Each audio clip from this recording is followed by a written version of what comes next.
Upstate 8 originally was a tag team tournament, and I always thought that was a great idea. You know, I was always a big fan of tag tournaments, especially at that time.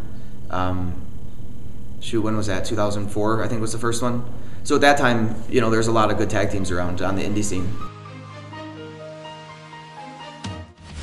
It started out as a tag team tournament, and they would bring in all the top tag teams in independent wrestling. You got Austin Aries, Roderick Strong were one of the tag teams in there. You had M-Dog 20, Josh Prohibition.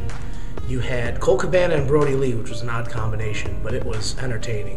The Olsens, Dunn and Marcos. If there was a top tag team, they were in our tournament. It was a prestigious tournament. I remember my first Indytational moment, I want to say Upstate 8 moment, was me and Charisma versus Generation Next. It was never supposed to happen, but it was a good match, and I had a great time. And that was like my first experience of being in a tournament. Well, I thought the Upstate 8 was great. You know, you got a lot of guys in here who, again, were Ring of Honor and stuff like that were on a higher scale, a bigger scale, more broad fan base. Brought them in here, and you know, a lot of local guys got to be in the ring with them. And then it went from tag team, and then it went into the Indytational, which became the singles guys. So any top name in the Indies, they came down to do it. Slick Wagner, McChesney, Doring.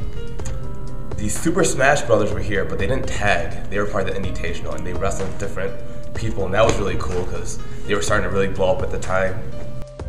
A lot of the guys that we made ourselves also became better through those tournaments.